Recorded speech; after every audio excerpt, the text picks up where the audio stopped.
Hello बच्चों, तो हम लोग आज पढ़ेंगे नेत्र शरीर रचना है anatomy and structure of the human आई, आधुनिक मतानुसार, मतलब इसका मॉडर्न का कॉन्सेप्ट देखते हैं। ठीक है, इसमें क्या होता है? आउटर में सिलरी बॉडी होता है, इरिस जो होता है, एंटीरियर चैम्बर होता है, प्यूपल होता है, कॉर्निया होता है, ओरा सेरेटा होता है, रेक्टस मेडियलिस होता है, आर्टरी और वेन यहाँ से एंटर करेंगे, स्क्लेरा हो गया, रेटिना होगा, मैकुला हो गया। ठीक है, ये जो यहाँ पर जो चैम्बर है विट्रस चैम्बर है, यहीं पर जाके सारी नसें मतलब वेंस आर्टरीज वगैरह यहीं पर सप्लाई होती हैं।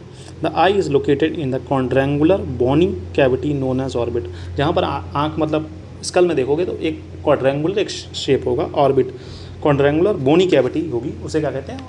ऑर्बिट कहते हैं। ठीक है, the orbit has the 7 bones. Orbit में 7 हड्डियाँ होती हैं, उन हड्डियों के नाम याद करने की जरूरत नहीं है। ठीक है, वो एनाटॉमी आप पढ़ चुका है पहले से, तो वहाँ से रिवाइज कर लीजिएगा। ठीक है, तो ऑर्बिट हैज़ 4 बॉल्स, इसकी 4 बॉल्स होती हैं, मीडियल, लैटरल, सुपीरियर, इन्फीरियर, आराम से याद हो जाएंगे। A base and apex. जो बेस होगा वो एंटीरियर ओपनिंग बनाएगा, एपेक्स होगा वो पोस्टीरियर एंड बनाएगा। ऑप्टिक नर्व और ऑप्थेलमिक आर्टरी की एंट्री के लिए। The eyeball is suspended in the orbit by extraocular muscles. जो आई बॉल होती है वो ऑर्बिट में लटकी हुई होती है, किसकी मदद से? एक्स्ट्रा ऑकुलर मसल्स की मदद से। ठीक है, dimensions of adult eye ball की बात करें तो एंटीरियर डायमीटर इसका 24 mm होता है, हॉरिजॉन्टल डायमीटर 23.5 mm होता है, वर्टिकल डायमीटर 23 mm होता है, सर्कमफ्रेंस अगर बात करें 75 mm होता है, वॉल्यूम 6.5 ml, वेट इसका 7 ग्राम होता है। ठीक है, ये सारी चीज़ें याद रखनी पड़ेंगी, इंपॉर्टेंट है। एक्सटर्नल स्ट्रक्चर्स ऑफ आई की बात करें, this structure protect and supports I. Eyelids इसे कहते हैं पेल्पीबरे। ठीक है, movable folds of the skin that's protect the I from the injury, excessive light and dehydration. मतलब आईलेट्स की बात कर लीजिए। यहाँ पर आईलेट्स में 2 चीज़ें होती हैं, टाजर ग्लैंड्स, आईलेट्स मसल्स। तो आईलेट मसल्स में आता है ऑबिक्युलेरिस ओकुलाई और लिवेटर पेपिलेवर सुपेरियरिस। ये क्या करते हैं? जो ऑबिक्युलेरिस ओकुलाई होती है वो आँख को बंद करने में मदद करती है, लिवेटर पेल्पीब्रे सुपीरियर इस्क होती है, सुपीरियरिस होती है, वो क्या करती है? आँख को खोलने में मदद करती है, ओपन्स द आई। ठीक है, eyelashes and eyebrows prevent dust, sweat, foreign particles from the entering eye. जो आई लैशेस होती हैं मतलब आँख की पलकें, और जो ऊपर भौहें होती हैं वो क्या करती हैं? डस्ट को बचाती हैं, स्वेट को बचाती हैं, फॉर्जन मतलब कोई भी बाहरी पदार्थ है उसे घुसने से रोकती हैं, from entering the eye. Conjunctiva are thin transparent membrane covering the inner surface of the eyelids and the white part of the I.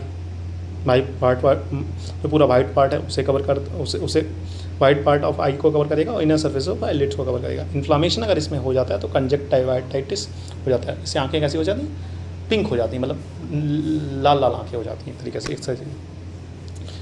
D होता है lacrimal apparatus produce and drains tears. Tears में क्या होता है? Lysozyme enzyme, जो कि अगर शरीर आँख के अंदर कोई बैक्टीरिया वगैरह है, पनप रहा है, तो आंसू निकलने की वजह से उसमें लाइसोजाइम होता है, उसकी वजह से बैक्टीरिया की मृत्यु हो जाती है। तो लेक्रिमल अपरेटस में 2 चीज़ें होती हैं, एक लेक्रिमल ग्लैंड, लेक्रिमल डक्ट। ये दोनों क्या करती हैं? एक बनाती है ग्लैंड, डक्ट स्टोर करती है, और जब जरूरत पड़ती है तो आंसू निकालती है, और उस आंसू में क्या होता है? लाइसोजाइम एंजाइम होता है, जो बैक्टीरिया को मारने में मदद करता है। लेयर्स ऑफ आई की बात करें तो लेयर्स को हम लोग ट्यूनिक्स भी कह सकते हैं। ठीक है, 3 प्राइमरी होती हैं। आउटर इसे कहते हैं फाइब्रो ट्यूनिक। तो आउटर के बारे में पढ़ेंगे। आउटर में सबसे फर्स्ट पार्ट है sclera, white of the eye, मतलब वाइट पार्ट होता है, dense fibrous tissue that maintains the shape of the eye, provides attachment for the eye muscles. एक डेंस फाइब्रस टिश्यू है जो कि आई की शेप को मेंटेन करता है। अगर इसमें कुछ परेशानी होगी तो आई की शेप इरेगुलर हो जाती है। Provide attachment to the eye muscles, साथ में क्या करता है? आई मसल जो हैं उनको अटैचमेंट प्रोवाइड करता है। Cornea, a transparent dome shape front part of the eye bends the light to focus it on the retina. एक कॉर्निया जो होता है dome shape front part of the eye होता है, जो कि प्रकाश जो पैरेलल की गति से पैरेलल आ रहा है उसको फोकस करती है, कहाँ पर? रेटिना पर। Contains no blood vessels but it is rich in nerves endings and making its high sensitive. यहाँ पर कोई कॉर्निया जो होती है उसका ट्रांसप्लांटेशन जो होता है इसलिए पॉसिबल होता है क्योंकि वहाँ पर कोई भी ब्लड सप्लाई नहीं होती है, तो ब्लड सप्लाई ज़्यादा डैमेज नहीं होती। लेकिन ये नर्व इसमें बहुत ज़्यादा होती हैं, नर्व की वजह से ये बहुत ज़्यादा सेंसिटिव हो जाती है। ठीक है, आउटर लेयर की बात करें तो मिडल लेयर जो उसे कहते हैं वास्कुलोटानिक या यूबिया के नाम से जाना जाता है। Provide nutrition to the eye structures consist of 3 parts from anterior to posterior. Iris हो गया, सिलरी बॉडी हो गई और कोरॉइड हो गई। ठीक है, उस इरिस के अंदर ही आ जाता है प्यूपल। ठीक है, तो इरिस क्या है? Colour diaphragm of the eye has a central opening called the pupil. Pupil controls the light entering the eye. Pupil जो होता है वो लाइट कितनी जानी चाहिए, कितनी प्रकाश से आँख के अंदर जाना चाहिए, उसको रोकती है। ठीक है, किसकी मदद से रोकती है? सिलरी मसल्स की मदद से रोकती है। ठीक है, चलिए बॉडी की मदद से। तो प्यूपल क्या करता है, कितनी प्रकाश हमारे आंखों के अंदर जाना चाहिए उसको रोकती है। ऐसा ना हो कि इतना प्रकाश चला जाए कि अंदर जाकर रेटिना वगैरह को डैमेज कर दे। तो प्यूपल का मेन काम है एकोमोडेशन, मतलब एक तरीके से प्रकाश कितना जाना चाहिए उसे रोकता है। ठीक है, उसके बाद बात आती है सिलरी पार्ट्स की। तो सिलरी पार्ट्स में सिलरी बॉडी में 2 पार्ट्स आ जाते हैं, पैरस पिलखेटा और पैरस प्लेंसी। ठीक है, contain ciliary muscles for accommodation, मतलब इसमें सिलरी मसल्स होती हैं जो एकोमोडेशन, मतलब एकोमोडेशन के लिए मदद करती हैं। अगर ऑब्जेक्ट दूर है तो आंखों की जो प्यूपल होगी वो बड़ी हो जाएगी सिलरी मसल्स की वजह से।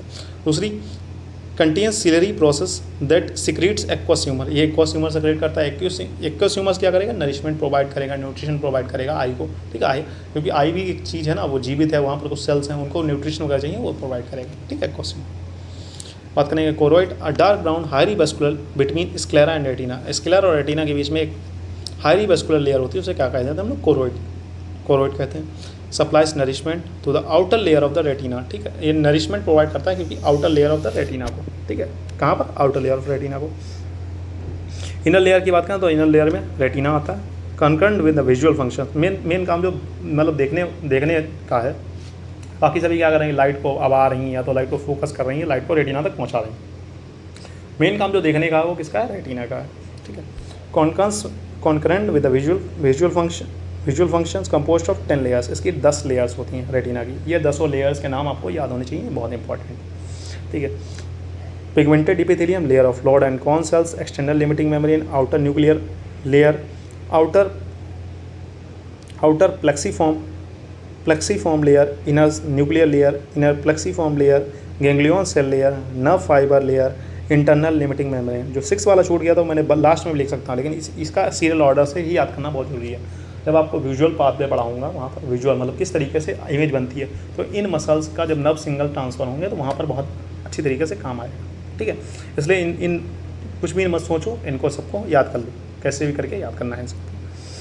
The retina is a light sensitive layer that process visual information. ये क्या है? लाइट सेंसिटिव है, जो क्या करती है? लाइट को, जो लाइट से सेंसरी इन्फॉर्मेशन आ रही है उसको क्या करती है? इलेक्ट्रिक सिग्नल्स में कन्वर्ट कर देती है। ठीक है, it contain photo receptor cells rods जो कि 125 मिलियन होते हैं, कॉन्स जो कि 6 मिलियन के करीब होते हैं, 6 या 7 मिलियन के करीब होते हैं।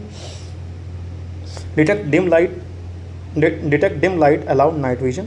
रॉड्स जो होते हैं, रॉड्स मतलब रात, हमेशा याद रहेगा।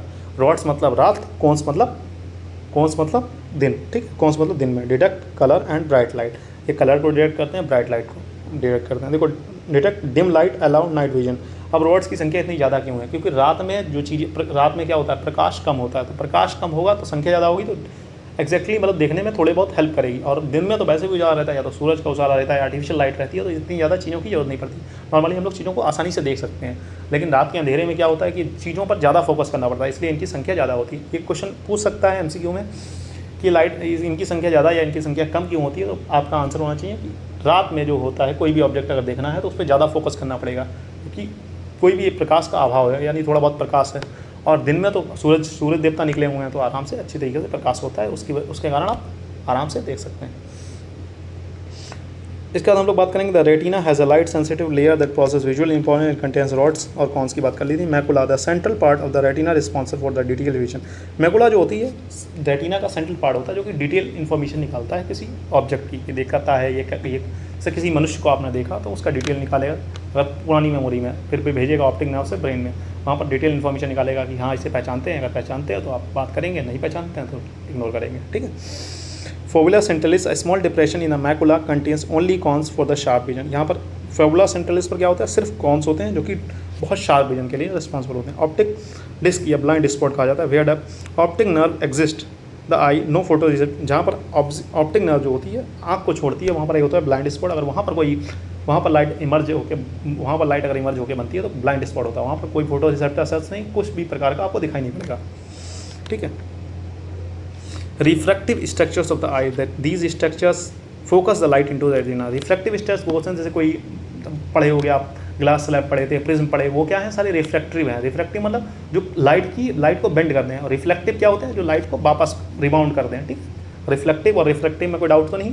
रिफ्लेक्टिव वो होते हैं जो लाइट को जिस डायरेक्शन में आई उसी डायरेक्शन उसी डायरेक्शन में वापस देते हैं। रिफ्रैक्टिव क्या होते हैं, अपने थ्रू पास कराएं, थोड़ा सा बेंड कर दें, ठीक है, वो रिफ्रैक्टिव हो गए। सबसे पहला होता है इसमें आंसर क्वेश्चन आता है lens. A transparent biconvex structure changes shape to focus the light on the retina, this process is called accommodation. Accommodation क्या होता है, जब भी लेंस अपनी मतलब अगर ऑब्जेक्ट दूर है तो अपना साइज कम कर लेगा, मतलब मोटा का हो जाएगा। अगर ऑब्जेक्ट पास है तो साइज को कम कर लेगा, ऑब्जेक्ट दूर है तो साइज को बढ़ा लेगा। उस हिसाब से अपना फोकल लेंथ चेंज करता रहता है, ठीक है, जिस हिसाब से ऑब्जेक्ट होगा। Becomes cloudy with the age leading to cataracts. ये कभी कभी होता है ना कि उम्र के साथ जो होता है लेंस जो होता है वो क्लाउडी हो जाता है, उससे क्या होता है, मोतियाबिंद होता है, कैटरेक्ट होता है, ठीक है। एक्वस ह्यूमर की बात करें तो clear fluid found in the anterior chamber between cornea और लेंस। कॉर्निया और लेंस के बीच में एक क्लियर फ्लूइड पाया जाता है, उसे कहते हैं एंटीरियर, उसे क्या कहते हैं, एक्वस ह्यूमर, ठीक है। Maintains eye pressure and provide nutrition drain to the canal of Schlemm, blockage leading to glaucoma. अगर इसमें ब्लॉकेज हो गया तो क्या हो जाए, ग्लाइकोमा हो सकता है, ठीक है। ये क्या करते हैं, आई के प्रेशर को मेंटेन करता है, साथ में आई को न्यूट्रिशन भी प्रोवाइड कर रहा है, ठीक है। फ्लोज फ्रॉम पोस्टीरियर चैम्बर से प्यूपल से एंटीरियर चैम्बर, फिर canal of Schlemm absorb into the blood, ठीक है। पूरा ब्लड का ऐसे फ्लो होता है, पूरा ब्लड का तो लगातार ऐसे न्यूट्रिशन प्रोवाइड कराता रहता है, जिससे आई का फंक्शन ठीक तरीके से रहे। फिर बात करेंगे विट्रस ह्यूमर की। The gel like substance in the posterior chamber below behind lens. ये हमने एक्वस ह्यूमर आगे की बात कर ली, और लेंस के जस्ट पीछे क्या होता है, vitreous humour. Helps in maintaining the shape of the eye and keeps the retina attached. Are transparent colourless gels filling the posterior 4/5 of the eye, ठीक है। इसमें क्या होता है, इसमें क्या क्या कॉम्पोजिशंस होते हैं, 99% वाटर होगा, हेलोसाइट्स होंगे, वेंडरिंग ल्यूकोसाइट्स होंगे। ल्यूकोसाइट क्या होते हैं, WBCs, जो मतलब कोई भी फैगोसाइट है तो उसे मानने में मत करेंगे, ठीक। Optic disc and optic nerve की बात करें तो ऑप्टिक डिस्क में क्या होता है, सर्कुलर पिंक कलर्ड एरिया होता है 1.5 mm in diameter, called blind spot because it lacks photoreceptors. Optic nerves की बात करें, extend from the lamina cribrosa to the optic chiasma. Total length 5 cm is divided into 4 parts: intraocular, intraorbital, intraosseous, intracranial. तो intraocular होती है 1.5 mm, इंट्राऑर्बिटल होती है 25 mm, इंट्राओसियस होती है 4 to 10 mm और इंट्राक्रेनियल होती है 10 mm, ठीक है। Muscles of the eye, muscles extra ocular muscles, 6 muscles control the eye movement, superior rectus, inferior rectus, medial rectus, lateral rectus, superior oblique, inferior oblique, ठीक है, नॉर्मली याद हो जाएंगे। सुपीरियर जो होगी मूव्स आई अपवर्ड्स, इंफीरियर जो मूव्स आई downward, medial जो होगी मूव्स आई इनवर्ड, लैटरल जो होगी मूव्स आई आउटवर्ड, सुपीरियर ऑब्लिक होगी rotates the I downwards and outward, inferior जो rotates the eye upward and outward. These muscles are control by cranial nerves, ये cranial nerves की वजह से कंट्रोल होती है। इसमें आता है ऑकुलर नर्व, ऑकुलर नर्व कौन सी, क्रैनियल नर्व, थर्ड है। ट्रोक्लियर नर्व जो कि क्रैनियल नर्व 4 है। एब्ड्यूसेंस नर्व जो कि क्रैनियल नर्व 4 है। ऑकुलर नर्व जो कि controls most eye muscles, trochlear nerves controls superior oblique muscles, abducens nerves controls lateral rectus muscle. Visual pathway किस तरीके से आप देखते हो, देखो, light enter through cornea and pupil, lenses focus the light to the retina, photoreceptor rod and cones convert the light into electrical signals sent to the brain through the optic nerve, visual cortex, occipital lobe intercepts signals into images, ठीक है। पहले क्या हुआ, प्रकाश जो है, प्रकाश क्या हुआ, प्रकाश हमारे आँख तक गया, फिर कॉर्निया और प्यूपल तक गया, वहाँ से लेंसेज ने इसे रेटिना पर फोकस किया। रेटिना पर रॉड एंड कॉन सेल्स हैं, रॉड एंड कॉन सेल्स हैं, क्या किया, इस लाइट को इलेक्ट्रिक सिग्नल में बदला दिया। तो ऑप्टिक नर्व से इलेक्ट्रिक सिग्नल्स गए ब्रेन पर, ब्रेन ने उस हिसाब से इमेज बनाई, ठीक है, इलेक्ट्रिक सिग्नल्स की एक इमेज बनाई। फिर visual cortex occipital lobe interprets the signal into image, जो सिग्नल इलेक्ट्रिक सिग्नल गया, जो विजुअल कॉर्टेक्स होता है, मतलब सेरेब्रल कॉर्टेक्स हो गया, वहाँ पर ऑसिपिटल लोब होता है, वो क्या करता है, इन सिग्नल को इमेजेस में कन्वर्ट करता है। बात करें blood supply and nerve supply, arterial supply होगी ophthalmic artery, branch of internal carotid artery, central retinal artery. Venous drainage की बात करें सिलरी वेन्स हो गए, एंटीरियर सिलरी वेन्स हो गई और सेंट्रल रेटिनल वेन हो गई। नर्व सप्लाई की बात करें तो nerve supply sensory nerve supply होगी, cranial nerves, trigeminal nerves, motors nerve supply, ocular nerve हो गए, ट्रोकुलर नर्व हो गए, एब्ड्यूसेंट नर्व हो गई, फेशियल नर्व हो गए। तो ऑकुलर नर्व पहले पढ़ा चुका हूँ, CN3 मतलब क्रेनियल नर्व तीसरी है, ट्रोकुलर नर्व क्रेनियल नर्व चौथी है, एब्ड्यूसेंट नर्व क्रेनियल नर्व छठी है, फेशियल नर्व 7वीं है, ठीक है, क्रेनियल नर्व का 7वां वाला है। ठीक है बच्चों, फिर मिलते हैं नेक्स्ट लेक्चर में, तब तक के लिए हैव अ नाइस डे, पढ़ते हैं।